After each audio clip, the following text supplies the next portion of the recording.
Welcome to Subramani.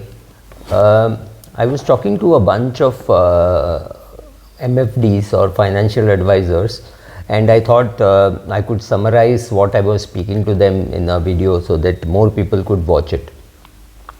So I was being asked what is very important for a MFD to know while dealing with clients. So they were asking, is it product knowledge, or should I know the NAV of the schemes that I'm suggesting?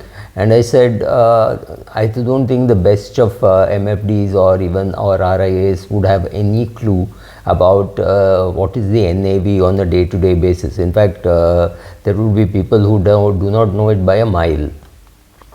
So they said, what do you think is important? I said, so okay, here is the summary of what I told them.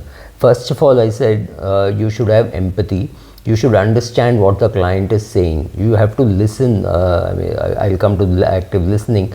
But yes, empathy means you have to be able to put yourself in the client's shoes and think. Now, this is not easy, and you should never claim that you can do it. For example, if a client is talking about the marital problem that she has or her son has, or some drug addiction or alcohol addiction for somebody in the family, you cannot say, oh, I understand, I can understand how you feel. It is impossible. Unless when you put yourself in their shoes, you still don't have that problem, because you can't feel it the way they can feel it.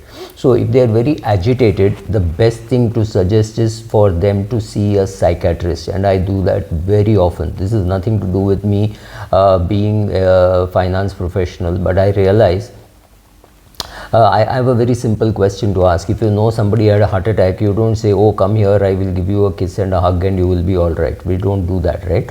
We say, okay, obviously, which cardio surgeon, where did you go, where did you get admitted, where did you get cut up, whatever, right? That's exactly what we do.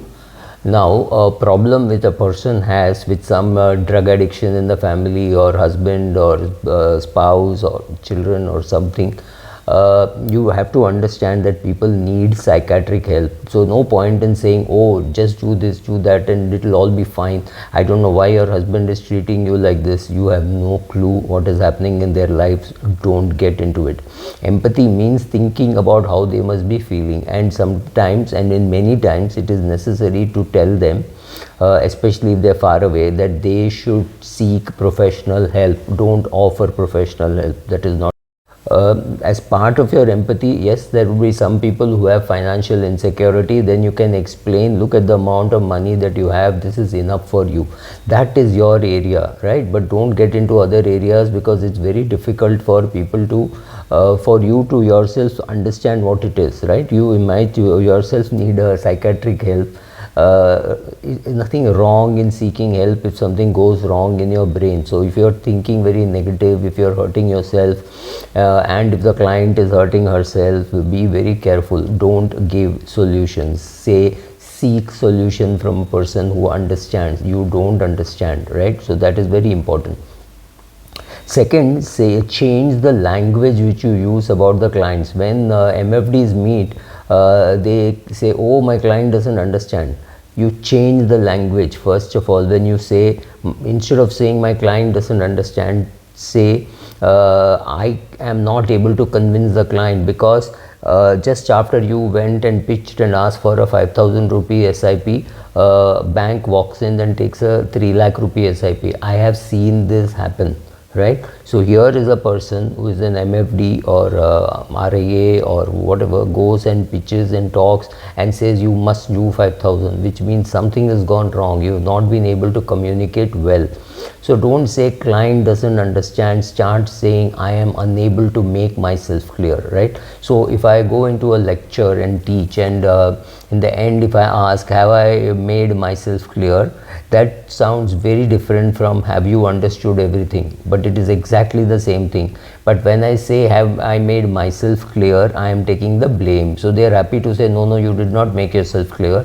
But if I say, have you understood everything, then they say they are reluctant to admit that they didn't understand portions of it, right? So it's just a communication thing. Be careful about how you communicate. Don't ask the client, have you understood anything?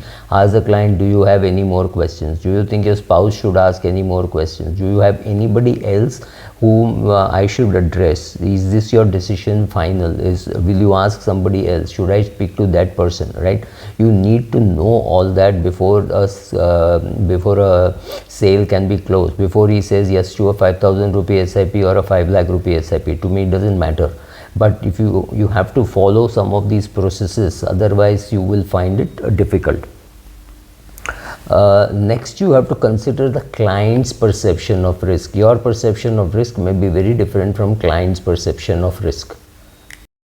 A client has many things about risk. We are here talking about attitude towards risk. So the client has a risk taking ability, the need to take risk, and the attitude towards risk. All the three, imagine a Venn diagram. When you draw a circle, the intersection of all the three circles, that's a very small portion. That is very important. So the client's attitude towards risk is important. So a 65-year-old client chasing more money when he or she already has, right, is not about anything else but some insecurity somewhere, thinking, you think the client needs 3 crores, the client is chasing 8 crores, 9 crores, completely unnecessary. It's some activity need, right? I need to do something. I'm single, I have to take care of myself. What tomorrow if something happens, right? So some fear or something is helping the client to be driven like that. So if you can't get into that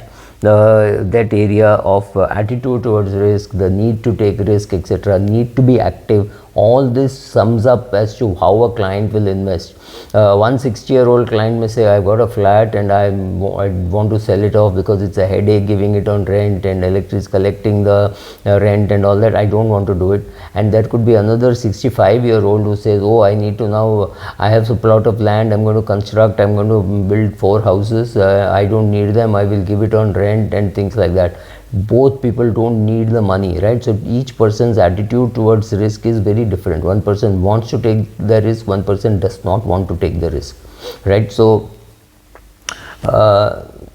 it is your ability to understand the client's perception of risk which is important, and the client's perception of how much you understand the client's situation is important. The situational awareness of the client is important for the IFA or the MFD, right?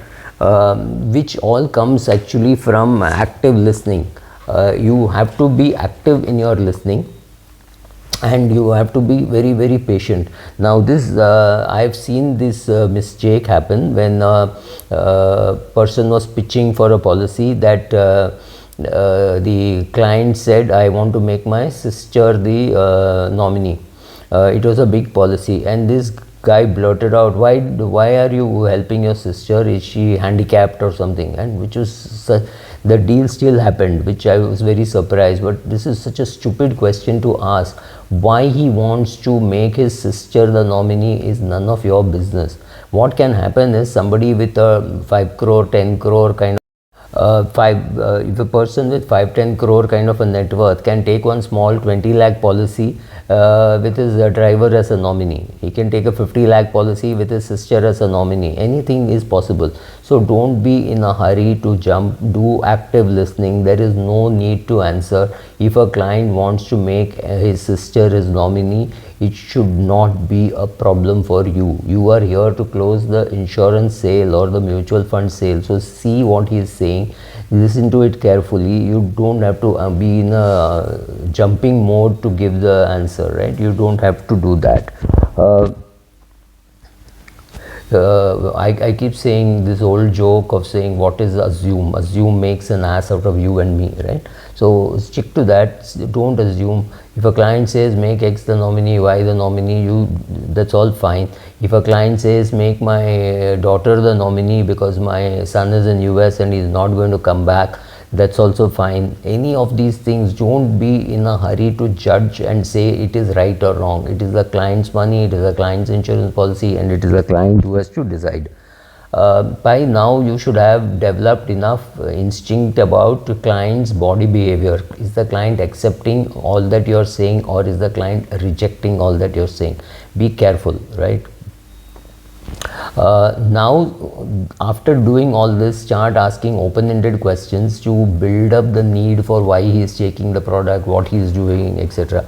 So when I finished this lecture and said, you didn't even talk about which product, I said, absolutely, which product doesn't matter, whether you're selling insurance or mutual fund doesn't matter, whether you know the NAV doesn't matter. Right now you have to establish yourself, you have to establish that he thinks you are competent to answer all his questions and all that, and he has to feel that his benefit is greater than the fees that you make. After this he will start talking, and what to talk in that I will do a separate lecture. Thank you.